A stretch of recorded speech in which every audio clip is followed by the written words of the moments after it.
Welcome back friends. Myself Anil Chaudhary. विद्यार्थी मित्रांनो, आज आपण प्रिपोजिशनचा टॉपिक त्या ठिकाणी घेतोय. बऱ्याचशा विद्यार्थ्यांना प्रिपोजिशन हा टॉपिक खूप कठीण वाटतो.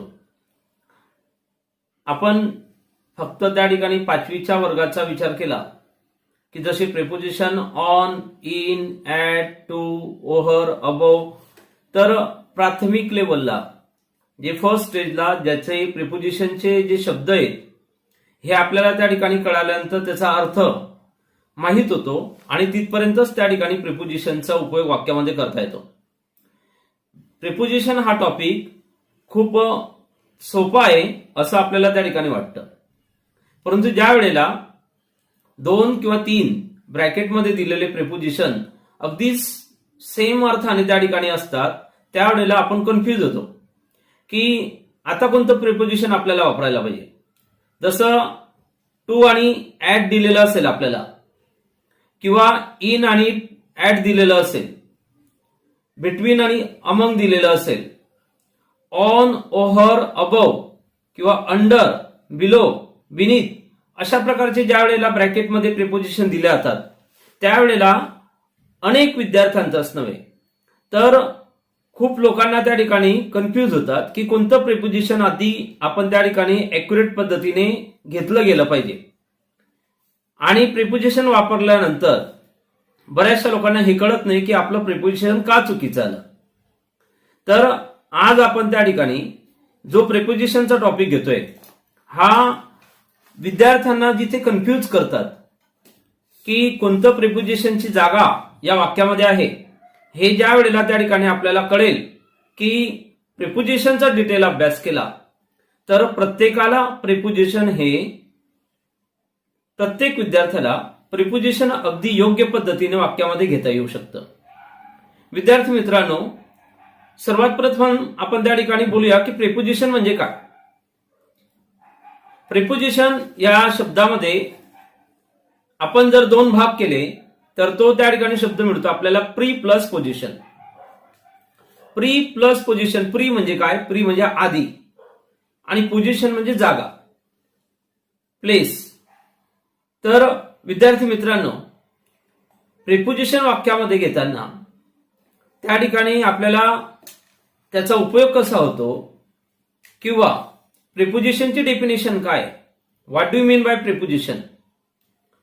Preposition is a word which is used before noun or pronoun.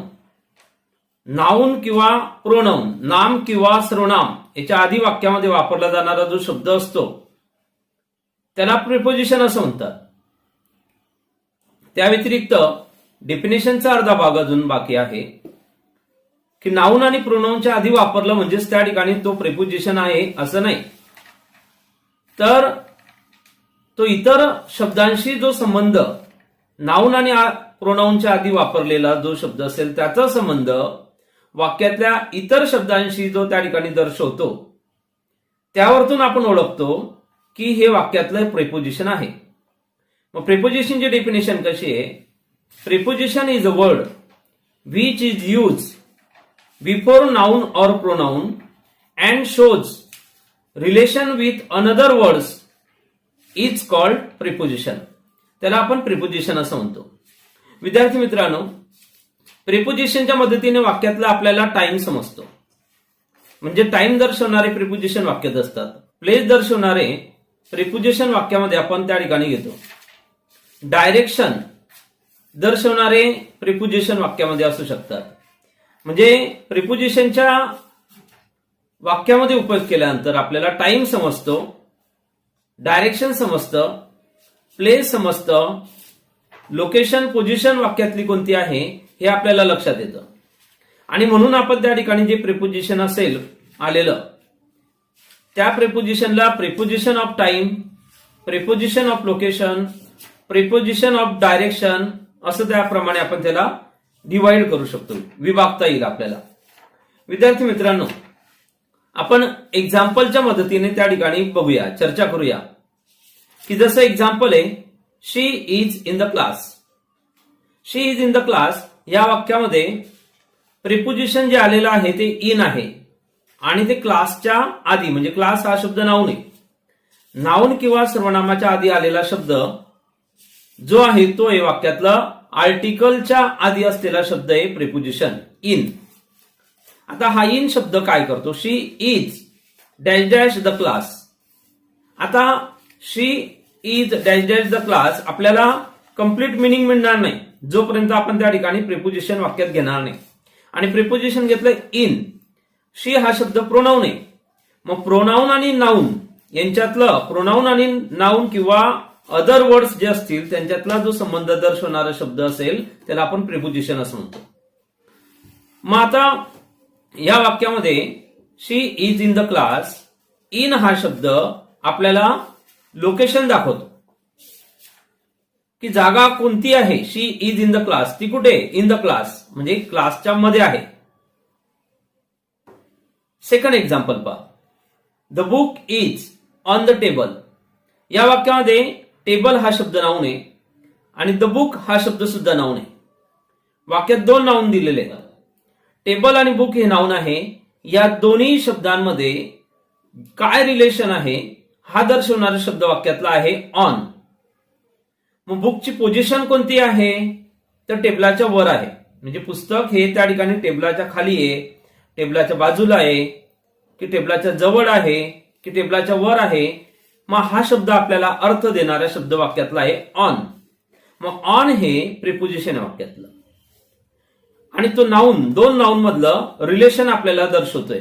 म्हणजेच आपल्याला डेफिनेशन मिळाली की a word which is use, a word which is use before noun or pronoun and shows relation with another word is called preposition. त्याला आपण preposition म्हणतो. The book is on the table, पुस्तक टेबलावर आहे, या वाक्यातलं on हे preposition आहे. विद्यार्थी मित्रांनो, आता आपण त्या ठिकाणी जे प्रिपोजिशन बघणार आहोत, वेगवेगळ्या प्रकारचे जे प्रिपोजिशन आहेत, तर त्या प्रिपोजिशन मध्ये साम्य म्हणजे अर्थाच्या दृष्टीने जवळपास त्या ठिकाणी ते प्रिपोजिशन आपण एकाच अर्थाने बोलतो, परंतु घेताना आपल्याला निश्चितच त्याप्रमाणे कन्फ्युजन होतं की कोणतं प्रिपोजिशन घेतलं पाहिजे. जसं आता वाक्य दिलेलं आहे, समजा the snake is dash dash the wall. आता टू घेणार की ऍड घेणार असं त्या वाक्यामध्ये येणार. मग प्रिपोजिशन साठी यूज करताना ऍड की टू याचं जे सिलेक्शन आहे हे आपल्याला कळालं पाहिजे. म्हणून आपण काय करणार आहे की जे रूल्स आहेत अतिशय तंतोतंत ऍक्युरेट पद्धतीने सर्व नियमांची आपण चर्चा करणार आहे आणि एक्झाम्पलच्या मदतीने ते सर्व नियम त्याप्रमाणे समजून घेणार आहे. म्हणून जर तुम्ही काळजीपूर्वक हे रूल्स ऐकलेत आणि एक्झाम्पल्स पाहिले तर प्रिपोजिशन हा टॉपिक तुम्हाला कठीण वाटणार नाही आणि कोणत्याही प्रकारचं कन्फ्युजन मनामध्ये राहणार नाही की प्रिपोजिशन हा खूप कठीण टॉपिक आहे असं वाटणार नाही. विद्यार्थी मित्रांनो, प्रिपोजिशन बद्दल फार कमी प्रमाणात रूल्स आपल्याला बुक्समध्ये मिळतात. तुम्ही बाजारातनं बरेचसे पुस्तकं आणा, त्या पुस्तकांमध्ये कोणत्या प्रकारचं प्रिपोजिशनचं सिलेक्शन केलं पाहिजे या संदर्भात आपल्याला निश्चितपणे ठराविकपणे माहिती मिळत नाही. तर ही सर्व माहिती संकलित केलेली आहे की जेणेकरून तुम्हाला प्रिपोजिशन हा टॉपिक अगदी सोपा वाटावा. त्याप्रमाणे आपण आता सर्वात प्रथम टू अँड ऍट, म्हणजे टू आणि ऍट हे जे दोन सारखे वाटणारे प्रिपोजिशन आहे याच्यापासून सुरुवात करतोय. आता टू आणि ऍट हे प्रिपोजिशन आपण त्या ठिकाणी घेताना कोणत्या प्रकारे निवड केली पाहिजे? पार्ट टू हा शब्द वाक्यात घेताना आपण काय करतो की एका ठिकाणाहून दुसऱ्या ठिकाणी ज्या वेळेला एखादी वस्तू किंवा व्यक्ती हा एका ठिकाणावरून दुसऱ्या ठिकाणी जात असेल असा आपल्याला संदर्भ द्यायचा असेल त्यावेळेला आपण टू चा उपयोग करतो. आणि ऍटचा उपयोग कुठे करतो? तर एखादी गोष्ट ही एखाद्या बाजूला कोणत्या तरी ठिकाणाच्या ठिकाणी ती स्थिर आहे, ती उभी आहे किंवा तिथे आहे, ती जवळच आहे, त्याला लागून आहे हे दर्शवण्यासाठी आपण ऍटचा उपयोग करतो. एकंदरीत लक्षात आलं पाहिजे की टू हे प्रिपोजिशन जे आहे ते आपल्याला डायरेक्शन दाखवतं. लक्षात घ्या, टू हे प्रिपोजिशन आपल्याला काय करतं? डायरेक्शन दाखवतं एका ठिकाणाहून दुसऱ्या ठिकाणी. आणि ऍट हे प्रिपोजिशन आपल्याला लोकेशन म्हणजे स्थळ, जागा, प्लेस आपल्याला त्या ठिकाणी दर्शवण्यासाठी ऍटचा उपयोग केला जातो. विद्यार्थी मित्रांनो, प्रिपोजिशन ऑफ डायरेक्शन साठी आपण टू चा उपयोग करतो. त्याची डेफिनेशन त्या ठिकाणी कशी आहे या संदर्भात आपण त्या ठिकाणी चर्चा केली. तीच डेफिनेशन आपण पूर्णपणे समजून घेऊया. Preposition of direction, to is a preposition of direction shows movement to destination. तर टू हे त्या ठिकाणी आपण वाक्यामध्ये प्रिपोजिशन घेताना आपल्याला त्याच्यातून काय लक्षात येतं की डेस्टिनेशन म्हणजे काय, तर एखाद्या ठिकाणी पोहोचणे हे दर्शवण्यासाठी आपण वाक्यामध्ये टू चा उपयोग करतो.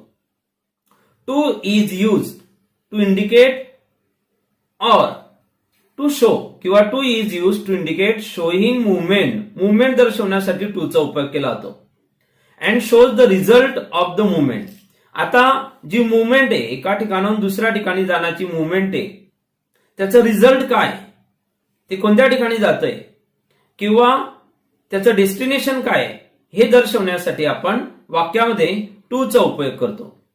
ज्याप्रमाणे मराठीत आपण समजून घेतलं त्याचप्रमाणे ती इंग्रजीतनं डेफिनेशन आपल्याला कळते की टू चा उपयोग वाक्यामध्ये एका ठिकाणी एखादी वस्तू किंवा व्यक्ती असेल, ती मोशन मध्ये आहे आणि ती दुसऱ्या बाजूला जात आहे, डायरेक्शन निश्चित आहे हे दर्शवण्यासाठी वाक्यामध्ये आपण टू चा उपयोग करतो.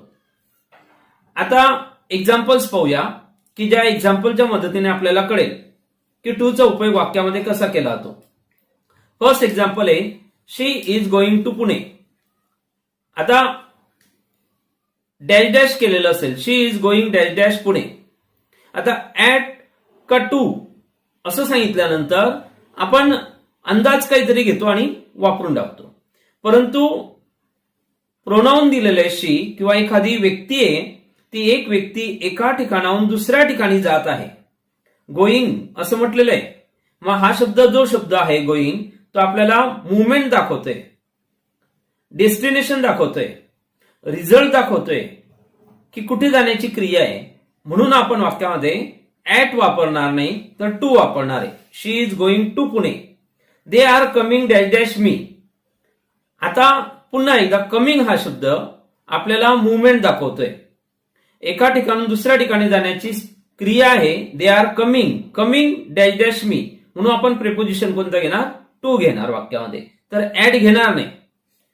एक्झाम मध्ये काय होतं की ब्रॅकेटमध्ये देताना टू आणि ऍट दिलेलं असेल तर आपल्याला लक्षात आलं पाहिजे की कोणतं प्रिपोजिशन वाक्यात घेतलं पाहिजे. म्हणून प्रिपोजिशन घेताना जर आपल्याला समजतं की मुवमेंट आहे, जाण्याची क्रिया आहे, म्हणून आपण त्या ठिकाणी टू हे प्रिपोजिशन घेतोय. My grandmother is going dash dash the hospital.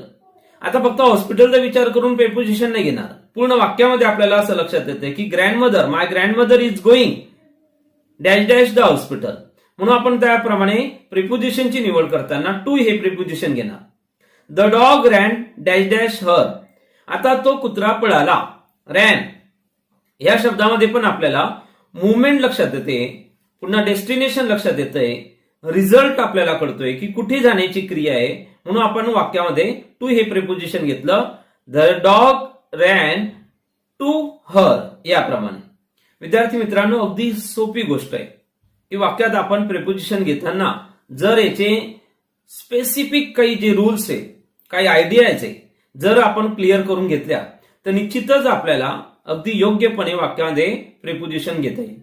आता आपण ऍट या प्रिपोजिशन बद्दल बोलूया. विद्यार्थी मित्रांनो, ऍट हे प्रिपोजिशन काय करतं तर पोझिशन दाखवतं, लोकेशन आपल्याला दर्शवतंय आणि ती जागा, प्लेस, लोकेशन ऑर प्लेस आपल्याला ज्या शब्दामुळे कळतं तो शब्द वाक्यात जो असेल तो आहे ऍट. म्हणजे ऍटच्या मदतीने लोकेशन आणि प्लेस आपल्याला कळतं, तर टू च्या मदतीने आपल्याला मुवमेंट किंवा एका ठिकाणून दुसऱ्या ठिकाणी जाण्याची जी क्रिया होती, डायरेक्शन, हे लक्षात येत होतं. म्हणून आपण टू हे प्रिपोजिशन घेतलं होतं. तर ऍट वापरताना कशा पद्धतीने यूज करतो आपण, तर we use at to describe position or location seen as a point. तर एखाद्या ठिकाणाची स्थिती दर्शवता येतो आपल्याला, एखाद्या ठिकाणाची स्थिती आपल्याला दर्शवायची आहे, ती गोष्ट त्या ठिकाणी आहे हे दर्शवण्यासाठी आपण ऍटचा वाक्यामध्ये उपयोग करतो. विद्यार्थी मित्रांनो, पुन्हा एकदा मराठीत हीच क्रिया आपण समजून घेऊया.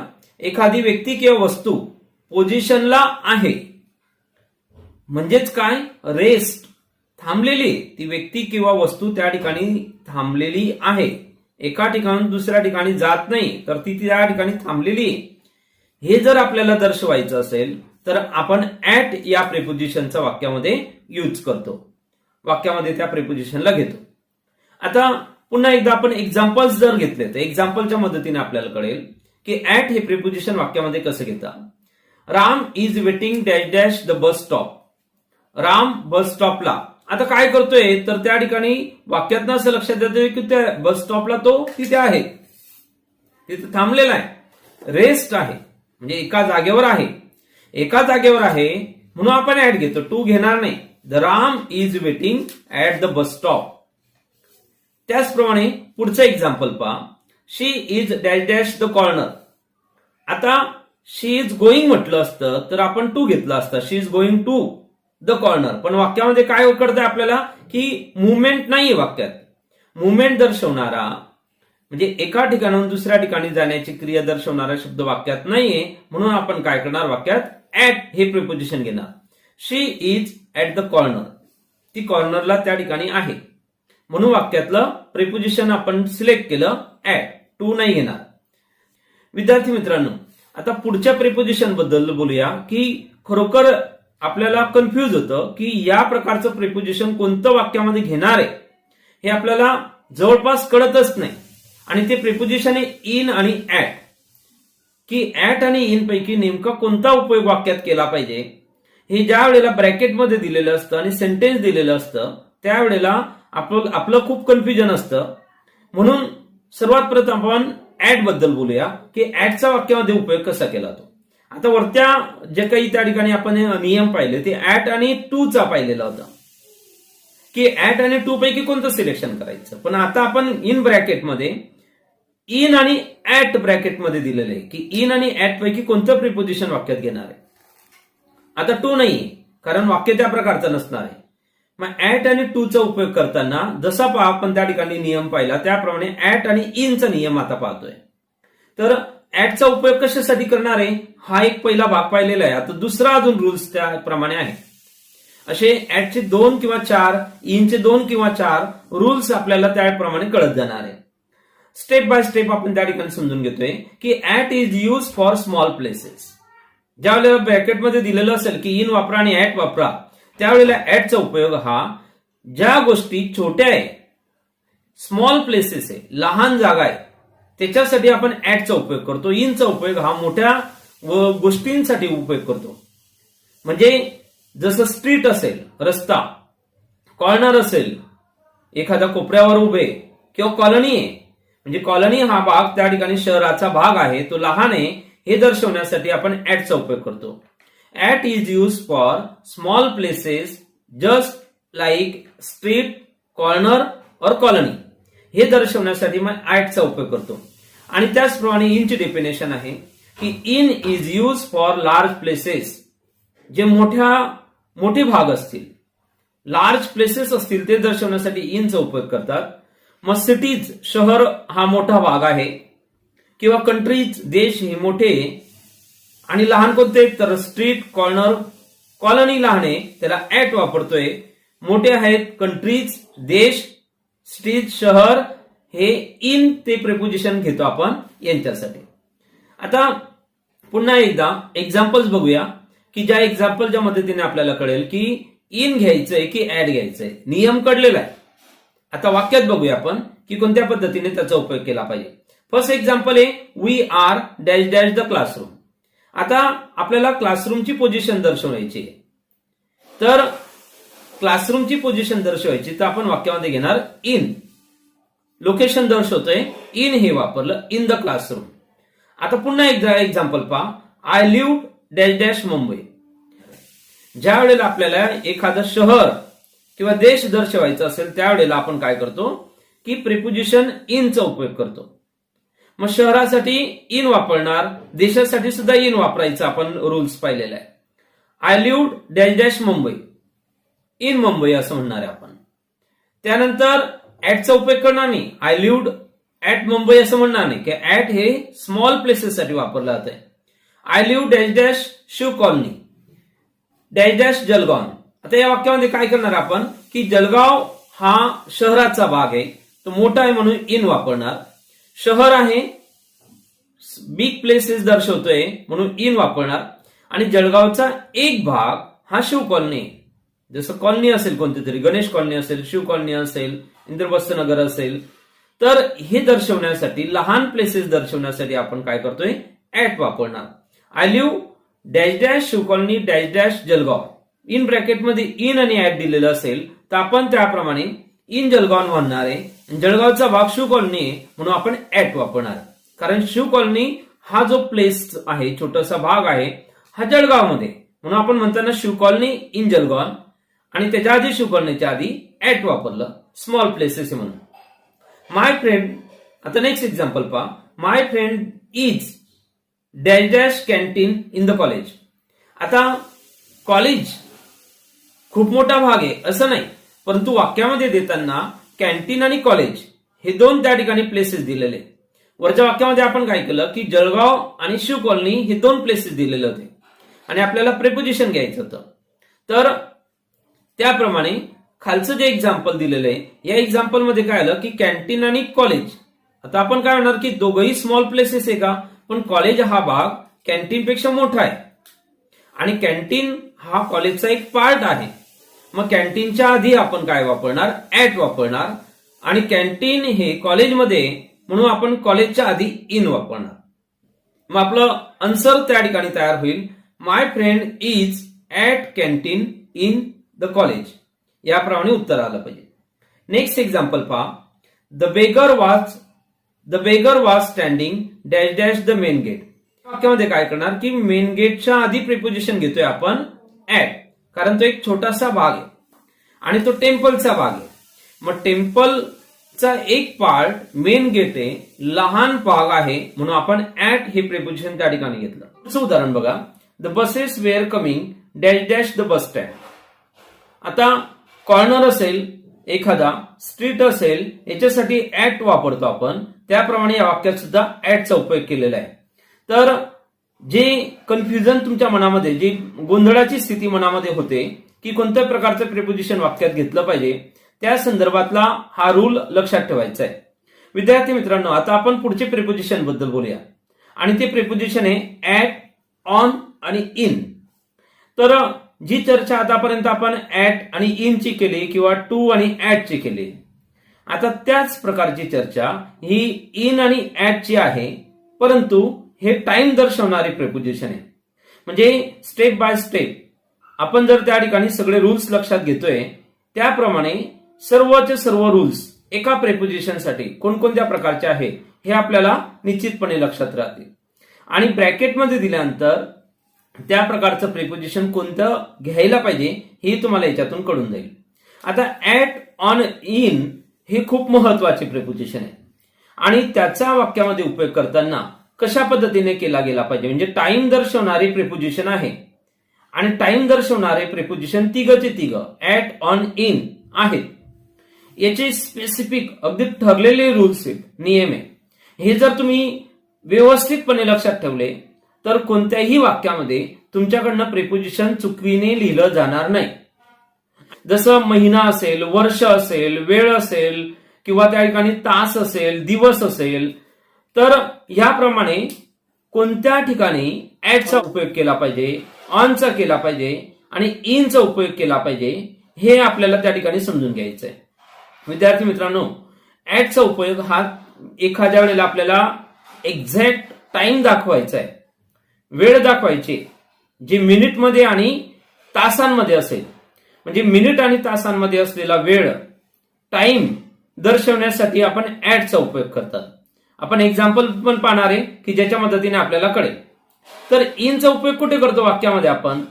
इनचा उपयोग करताना ज्या वेळेला दिलेल्या वाक्यामध्ये वर्ष दिलेलं असेल किंवा महिना दिलेला असेल, इयर्स किंवा मंथ, म्हणजे जानेवारी, मार्च, फेब्रुवारी हे महिने, या महिन्यांसाठी आपण इनचा उपयोग करतो. आणि त्याप्रमाणे वर्ष म्हणायचं असेल आपल्याला, कोणत्याही वर्षाचा जर उल्लेख करायचा असेल, इयर्स दर्शवायचे असतील आपल्याला, तर पुन्हा एकदा आपण इनचा उपयोग करतो. आता 2 प्रिपोजिशन बघितले आपण आणि ते प्रिपोजिशन होते की इनचा वाक्यामध्ये उपयोग कसा केला जातो आणि ऍटचा उपयोग कसा केला जातो. एक्झॅक्ट टाइम दर्शवण्यासाठी जेव्हा वाक्यामध्ये मिनिट आणि तास दिलेले असेल, सेकंद दिलेले असतील, त्यावेळेला आपण ऍटचा उपयोग करतो. तर इनचा उपयोग हा महिने किंवा वर्ष दर्शवण्यासाठी, इयर्स किंवा मंथ दर्शवण्यासाठी जो कालावधी असतो, पिरियड आहे, हा पिरियड दर्शवण्यासाठी आपण इनचा वाक्यामध्ये उपयोग करतो. आता ऑनचा उपयोग हा त्याप्रमाणे आपल्या लक्षात ठेवायचा आहे की समजा दिवस असेल, संडे, मंडे किंवा डेट्स असतील, तारीख आहे, म्हणजे दिवस किंवा तारीख दर्शवण्यासाठी किंवा डेज किंवा डेट्स दर्शवण्यासाठी आपण वाक्यामध्ये ऑनचा उपयोग करतो. आता एक्झाम्पल पहा की एक्झाम्पलच्या मदतीने तुम्हाला कळेल. My brother will come dash dash Sunday. तर आपण पाहिलं की आपल्याला जर समजा दिवस दर्शवायचा असेल, मग संडे, मंडे, ट्युजडे दर्शवायचं असेल, वाक्यामध्ये प्रिपोजिशन वापरायचं आहे. मग टाइम दर्शवणारं प्रिपोजिशन वाक्यामध्ये कोणतं आहे, तर ऑन हे प्रिपोजिशन वाक्यात घेणार, इन आणि ऍड घेणार नाही. तर ऑन प्रिपोजिशनचा उपयोग करणार on Sunday, on Monday, on Tuesday, on Wednesday. कोणताही दिवस आला तर ऑनचा उपयोग करायचा आहे. नेक्स्ट एक्झाम्पल पहा. बर्थडे इज डॅश डॅश 17 जानेवारी.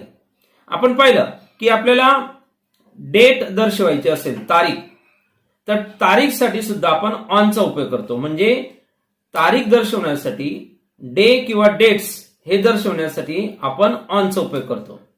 तर डेट्स आहे 17, 16, 15, कोणतीही तारीख आली तर आपण ऑनचा उपयोग करणार.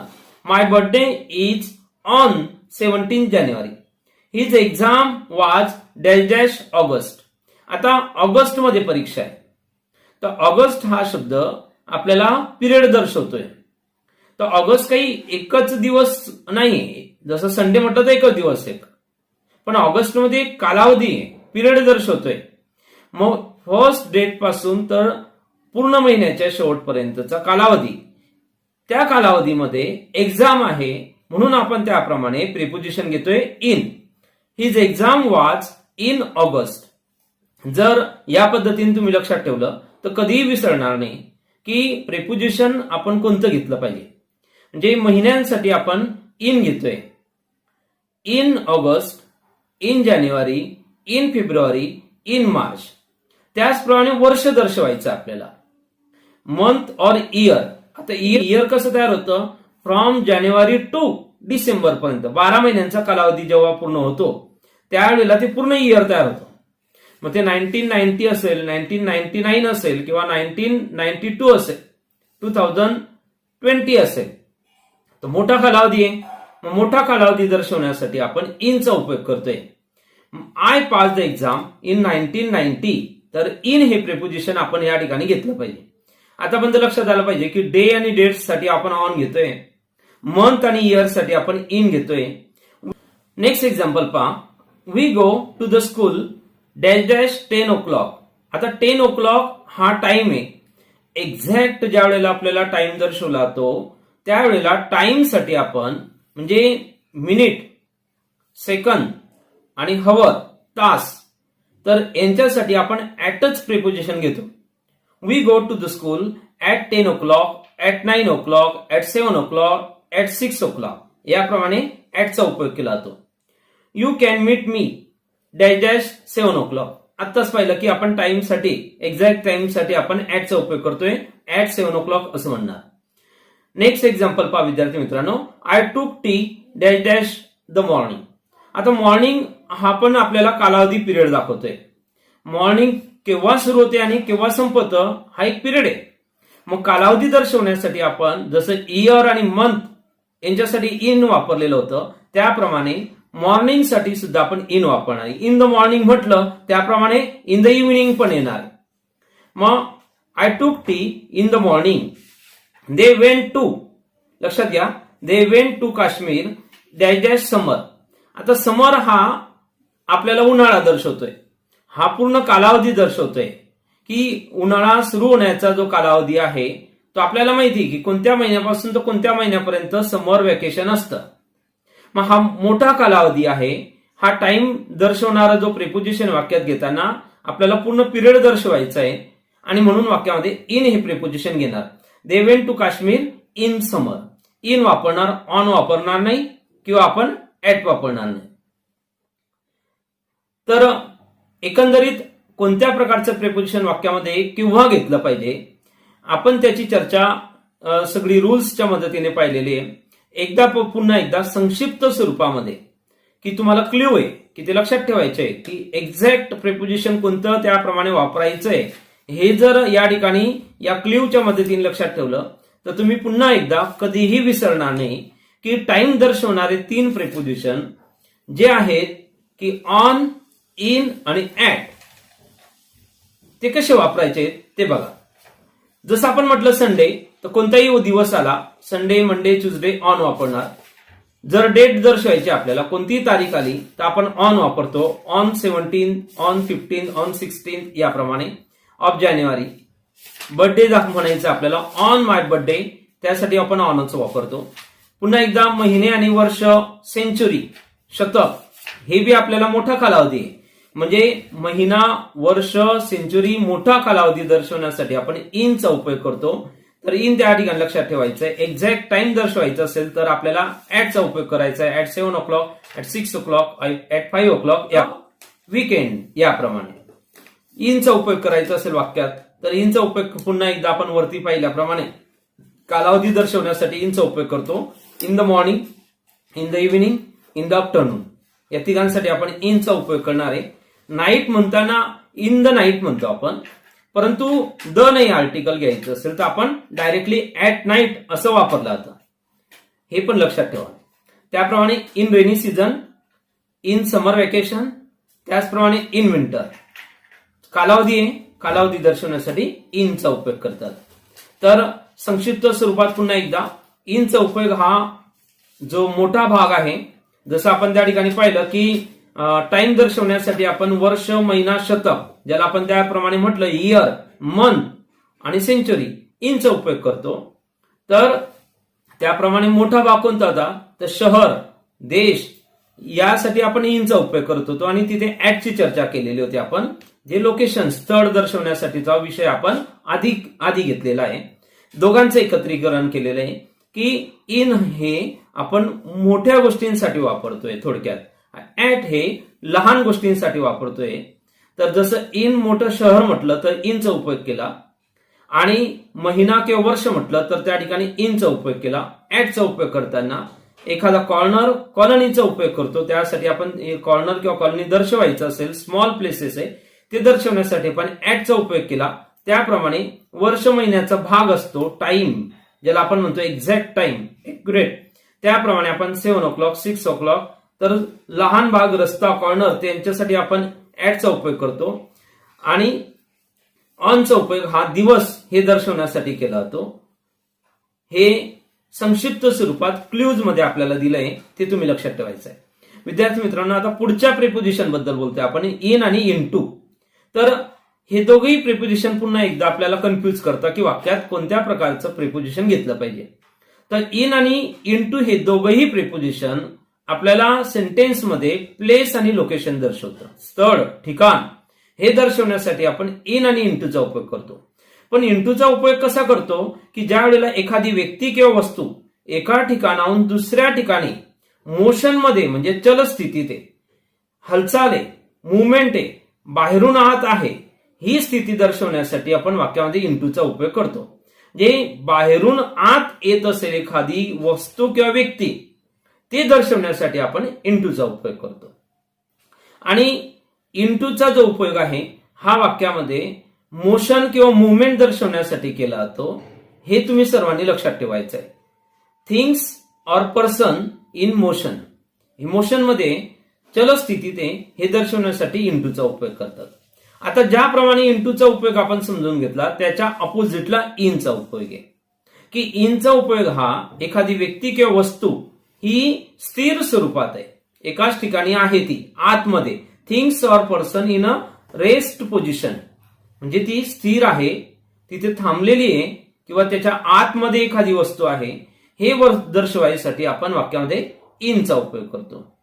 तर दोघंही अपोजिट आहे, इंटू आणि इन एकमेकांच्या अपोजिट मध्ये आहे, म्हणून तुम्ही वाक्यामध्ये कोणत्या प्रकारची स्थिती दिलेली आहे, पोझिशन काय दिलेली आहे हे जर समजून घेतलं तर तुम्हाला इंटू आणि इनचा वाक्यामध्ये उपयोग करता येईल.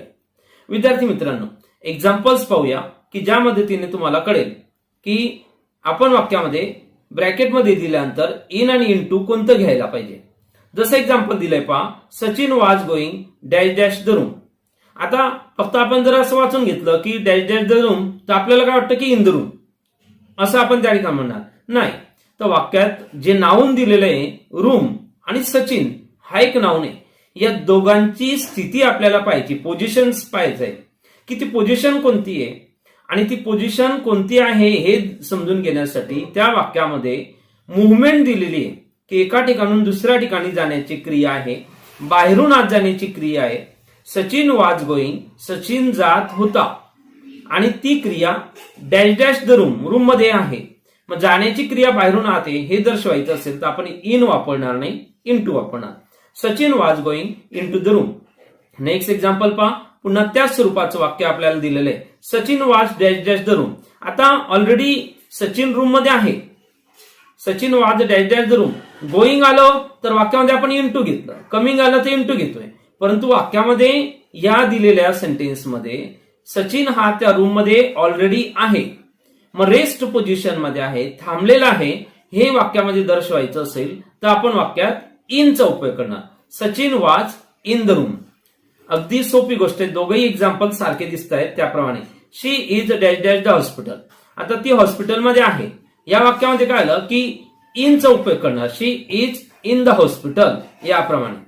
विद्यार्थी मित्रांनो, इन आणि इंटूचा वाक्यामध्ये उपयोग करताना या नियमांप्रमाणे जर तुम्ही लक्षात ठेवलं की कोणत्या प्रकारचा एक्युरेट टॉपिक, कोणत्या प्रकारचा रूल आहे ते जर समजून घेतलं तर तुम्हाला निश्चित कळेल. The boy jump dash dash the water. आता बॉय आणि वॉटर दोघंही नावने, मुलाने पाण्यात उडी मारली हे आपल्याला त्या ठिकाणी बाहेरून आत, पाण्यात बाहेरून आत उडी मारलेली आहे. इन द वॉटर असं नाही म्हणणार, तर आपण काय करणार, जम्प इन टू, म्हणजे बाहेरून आत उडी मारली, the boy jump into the water.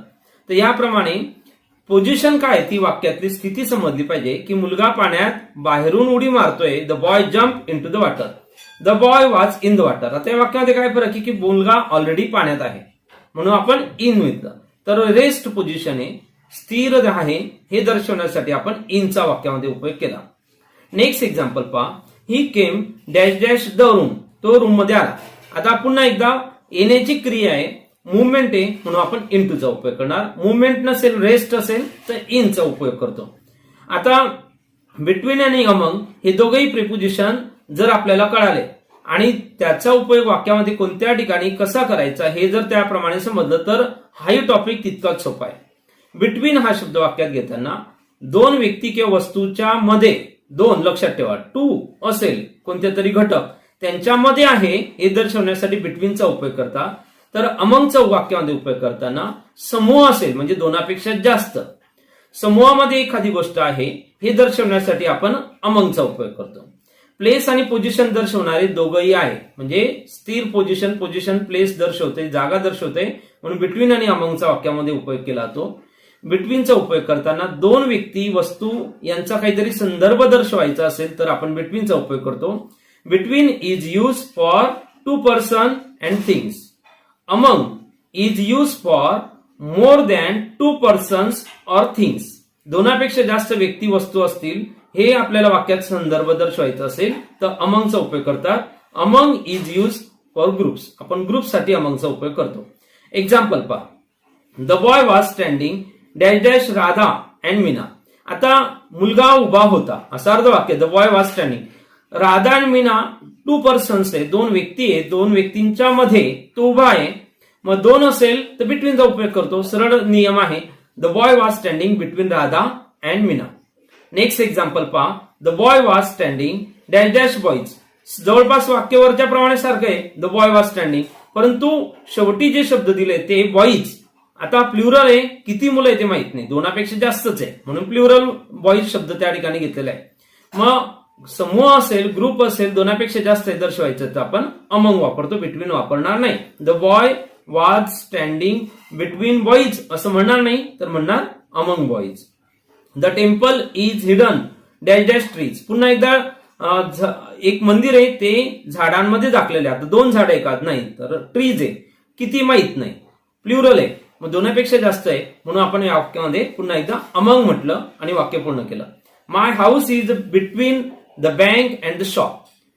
तर शॉप आणि बँक याच्यामध्ये माझं घर आहे, म्हणजे 2 वस्तू किंवा घटक त्या ठिकाणी दर्शवलेले असतील तर आपण बिटवीनचा उपयोग करतो. आणि या वाक्यामध्ये बिटवीन घेतलं की माझं घर आहे between the shop and the bank किंवा my house is between the bank and the shop. याप्रमाणे वाक्यामध्ये प्रिपोजिशनचा उपयोग करतो. विद्यार्थी मित्रांनो, आपण हा प्रिपोजिशनचा जो त्या ठिकाणी टॉपिक आहे याचे सर्वचे सर्व जे पार्ट आहे 1, 2, 3, 4, 5, 6 हे अतिशय काळजीपूर्वक ऐका, त्याचे रूल्स लिहून घ्या. याची इतकी तंतोतंत माहिती तुम्हाला कोणत्याही व्हिडिओमध्ये मिळणार नाही. म्हणून आपल्याला सर्वचे सर्व जितके पार्ट्स त्या प्रिपोजिशनचे आहे ते जर तुम्ही बघितले तर तुमच्या मनातले जितके बी संशय असतील, डाऊट्स असतील, कन्फ्युजन असेल, हे सर्व निघून जाईल आणि तुम्ही अतिशय तंतोतंत पद्धतीने वाक्यामध्ये प्रिपोजिशन घेऊ शकता. आणि आपण सर्व जितके त्या ठिकाणी प्रिपोजिशनचे पार्ट्स असतील किंवा ग्रामरचे जितके पण व्हिडिओ आहेत आपण आपल्या मित्रांसोबत शेअर करा, त्याला लाईक करा आणि चॅनलला सबस्क्राईब करायचंय. You listen this video very carefully. Thanks a lot.